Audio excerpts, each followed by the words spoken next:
We've all seen famous streamers blow up and then fall off. But what about streamers who were on the rise or at the top of their career and then just disappeared? Whether it was because of a huge controversy or $1 million scam, today I have gathered 4 streamers who vanished and were never seen again. Starting off with ZilianOP. Also real quick, let me know in the comments what you guys think about these new frames. I just got them. My friend said they look like his grandma's readers, so I'm not sure how I feel about them. Let me know what you think. Anyways, let's continue. Easily outgeared. Oh my god! ZilianOP was a Twitch streamer who had garnered a solid audience of a few hundred viewers for himself in 2012. One thing that was notable about Zilian is that he was in a wheelchair, following a car accident that had happened prior to him beginning streaming. He didn't make it his personality, but he definitely made it known and would do things like wheelies for donations and other things like that. However, in 2013, his Facebook page was hacked and the hacker claimed that he was the biggest a-hole gamer fakes disability to get donations. The hacker was also making posts on the page suggesting that he was lying to people about his disability, but despite a few suspicions, Zilian was doing fine, until in April of 2013 when Zilian made a huge mistake. While he was streaming, he was seen standing up and going to do something, and then likely realizing that he made a mistake, he turned the camera down. His girlfriend who was streaming with him also exclaimed as if she noticed him do it, and then started talking about something else as if she was trying to cover it up. Mission when it's easily outgeared. Our dog, oh my god!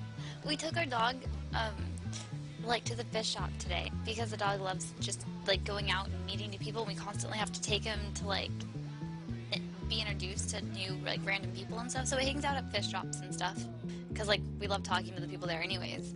And there were just a bunch of people that like came in at like a bunch of customers that came in just like in this huge flow, and he got scared and like came and sat on my lap, and I was like, oh, this is so cute, like he's cuddling with me because he's scared. He stands up, he took a leak on my lap.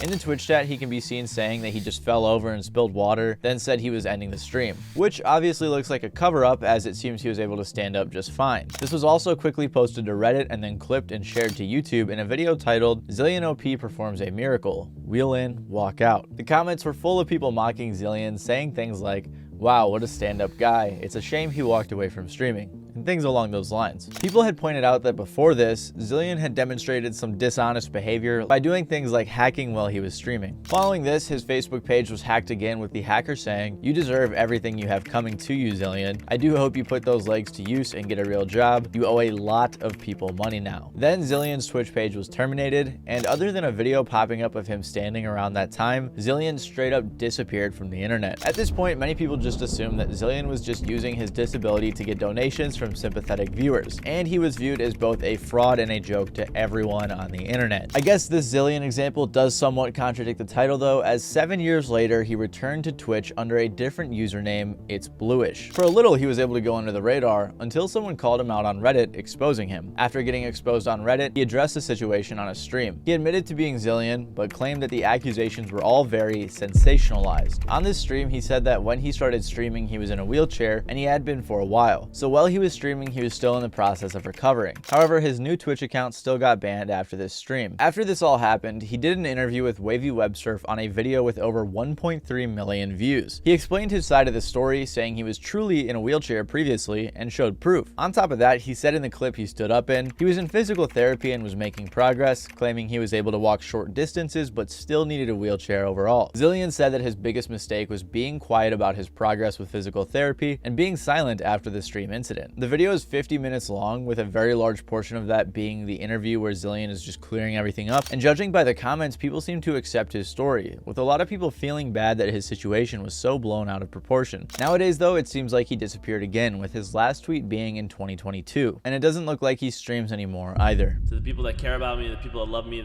to my fans, you know, I'm sorry for all of this. Phantomlord was one of the earliest streamers who was blowing up on Twitch and YouTube in 2012. He was playing a lot of League of Legends, and not only was he one of the best players in the game, but he was also very entertaining. However, Phantomlord also had his fair share of controversy. One controversy he was involved in early on was making a deal with a hacker who would DDoS his servers, saying he could only DDoS him if he's losing, and this was a huge problem for other players in Phantomlord's servers, as they would also be booted offline. This went on for weeks, until the hacker for some reason decided to swat Phantomlord, and then the hacker got arrested. Following this, Phantomlord went on to do something on stream that would change his career forever, and that was gambling. On the way in chat. Oh shit! Here we go! Oh, what the fuck? No! What the fuck?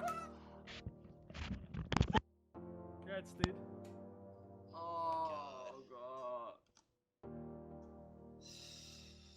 I've explained CSGO gambling sites before, but to put it simply, skins for weapons in this game are worth various real dollar amounts and can be traded to other players. So people started gambling these skins, and since it wasn't technically real money, it was unregulated. phantomlord was one of the earliest large streamers to get in on this, and if you are familiar with Twitch and the streaming scene today, gambling is still a hot topic of debate. So because of how popular CSGO gambling was getting, phantomlord began gambling and opening cases on Twitch and in YouTube videos, pulling in tons of views. He was also getting sponsored by these websites that were paying him a ton of money. But then phantomlord decided to create his own gambling website called CSGO Shuffle. This is something that has happened with other big creators on sites like CSGO Lotto and CSGO Wild, where popular streamers and YouTubers create their own website, pretend to be sponsored by it, and then they get to make an insane amount of money from all of the new traffic to their site. Not only is this bad, but it's also illegal. For a while though, it was working, and he was making a ton of money. Until July 16th of 2016, when Richard Lewis, an esports journalist,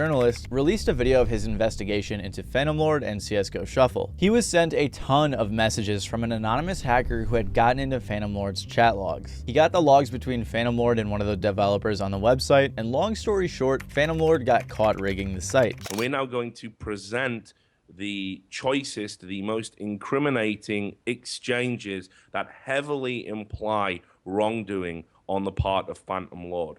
Now, over the course of this video, we will show you exchanges that heavily suggest, almost to a degree of certainty, that phantomlord is the owner of CSGO Shuffle. That on top of that, he has gambled exclusively with house money taken from the business.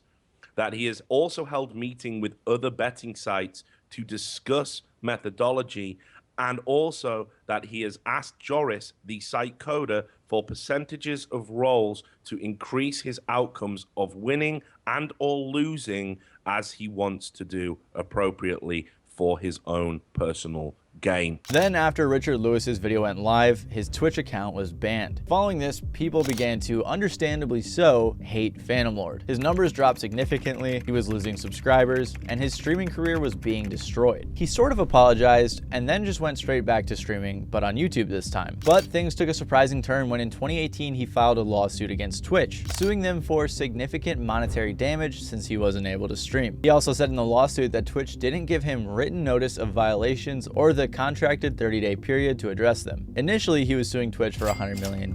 He was claiming that Twitch singled him out and was treating him unfairly compared to other streamers. And the jury surprisingly did side with phantomlord on a lot of the issues, and then in 2021, Twitch was ordered to pay phantomlord about $20,000 in damages. The only reason he actually got this money was because the jury heard that Twitch violated his contract by not notifying him 30 days before he got banned, but it was far from the $100 million that he originally asked for. Regardless, Twitch decided to stand on the ban, so phantomlord could never return to Twitch. A spokesman for Twitch said, "Well, we regret the procedural failings related to Mr. Varga's termination in 2016. He repeatedly violated Twitch's community guidelines and exposed our community to harmful content." They continued to say, "We absolutely stand behind our decision to terminate his account, and he will not be allowed back onto the service." Following the lawsuit, phantomlord celebrated on Twitter and posted a document that said he had to have his account reinstated, along with the judge ruling other things about how Twitch should operate. However, after this tweet, phantomlord disappeared from the internet. His last tweet was in 2021, and neither his Twitch or YouTube have been updated in years. It's likely that he thought after winning the lawsuit he could make some sort of comeback, but people still hated him. So he's probably just enjoying his life with the millions of dollars he made from streaming and scamming on his gambling website.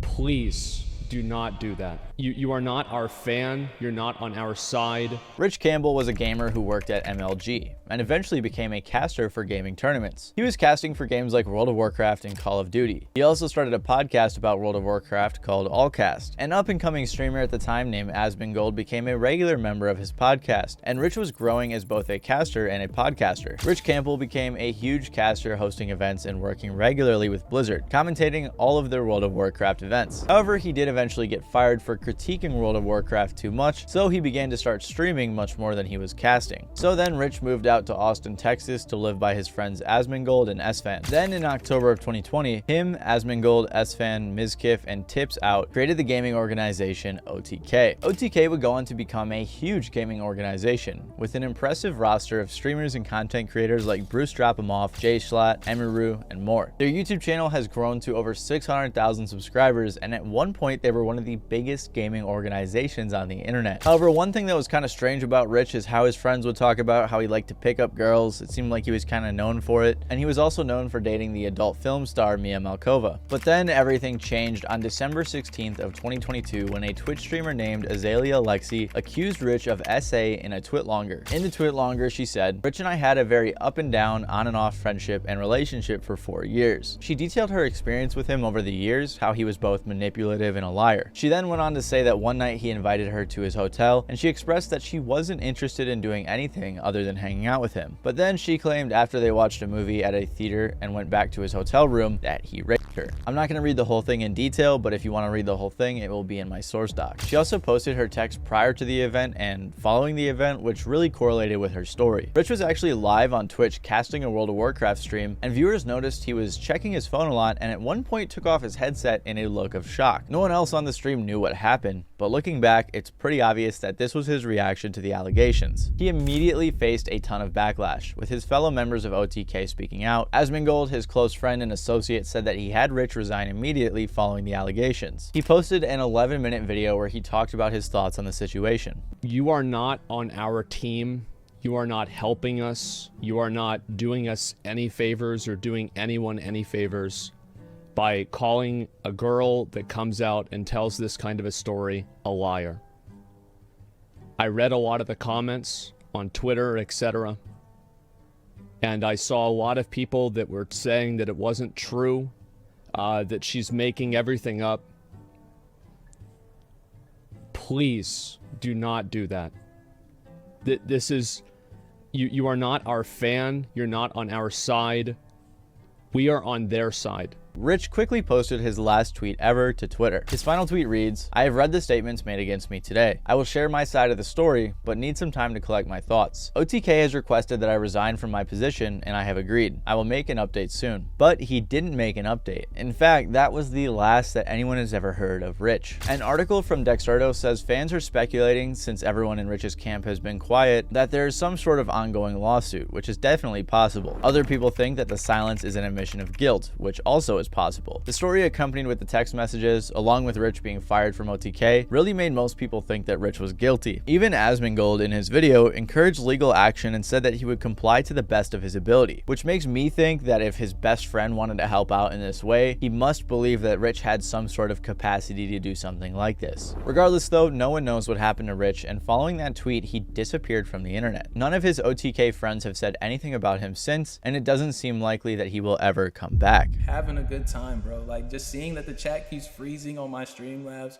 because all y'all are typing, bro. It makes me so happy, bro. Daequan Loco was a streamer and YouTuber who, along with streamers like Tfue, Ninja, and Myth, absolutely blew up along with the game Fortnite. I'm sure most of us can remember how huge Fortnite was when it came out, and Daequan was one of the earliest streamers to capitalize on that. One thing that stood out about Daequan was not only the fact that he was good, but he was also very funny. His goofy sense of humor is very clear when looking at some of his thumbnails. He was invited to multiple early Fortnite invitationals and won a bunch of them, really helping solidify himself in the community. And I don't want to say he invented it because I could be wrong, but I think I speak for most of us when I say I saw Daequan using the double pump setup, and you better believe that I was doing the same thing in lobbies and slaying out. It was actually so good that Fortnite even had to nerf it since Daequan had so many people doing it. He set world records for things like win streaks and most eliminations in a game. Daequan was huge, and eventually he joined the gaming organization TSM in 2018, along with other popular Fortnite streamers like Hamlins and Myth. They had a pretty solid team for a while and even created a team house in mid-2018. However, as time went by, the TSM competitive team began to lack. Fortnite was getting really big competitively and hosted the summer skirmish with a $1.5 million prize pool. However, Myth was the only TSM player to show up, and both Hamlins and Daequan stayed home to stream. It was becoming clear that as people got better at the game, Daequan was focusing more on entertainment and content creation rather than being the best.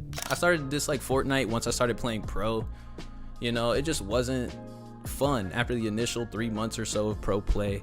Like, the lag was unbearable. The people who played it, they just camped so freaking hard, bro. You know, it was just a snooze fest. It was not fun. But he was still huge, with his streams and videos pulling in tons of views. Then things eventually started to go wrong. In a previous stream in 2018, Daequan told his chat that he had a very bad sickness. And then I got extremely sick, bro. Like, I got extremely sick. I was sick for 3.5 years. Like, very, very, very sick. And I was going to the doctors and shit. Like, nobody could tell me what the fuck was wrong with me.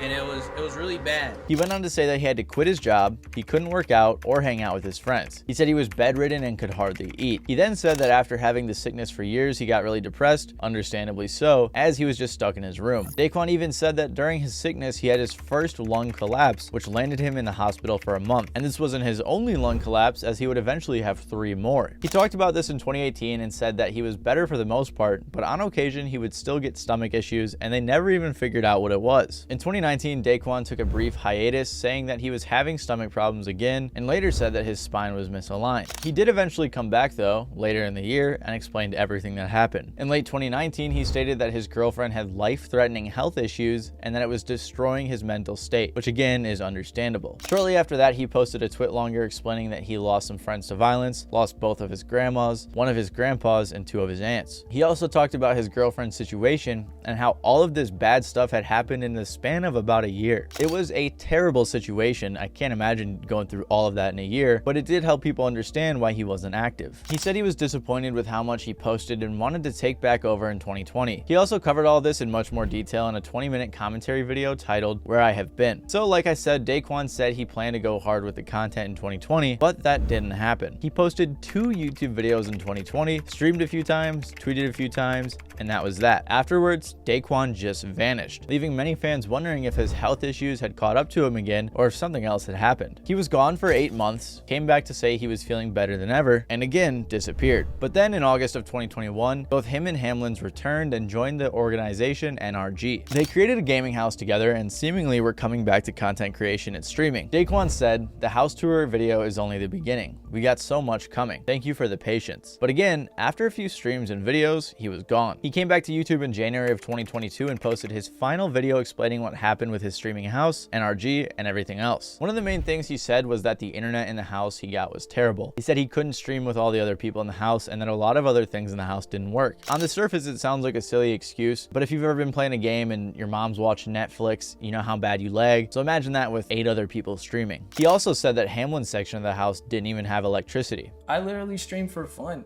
because I love it, bro. I love seeing you guys in my chat having a good time, bro. Like, just seeing that the chat keeps freezing on my Streamlabs because all y'all are typing, bro. It makes me so happy, bro. After he returned home from the streamer house, he streamed a few times in early 2022 before he vanished again. And this time, he hasn't come back for over a year. There are theories that he hasn't been able to stream or post videos because of his contract with NRG, but there is no actual information about that. In his last video, he did say that he is bad at communication, which would explain his internet absence. But as of now, Daequan has been missing from the internet for nearly 2 years. Anyways, thank you guys for watching. I hope you enjoyed. If you did, please make sure to leave a like and maybe even consider subscribing down below if you're interested. Other than that though, this has been Matty Balls and I will catch you guys next time.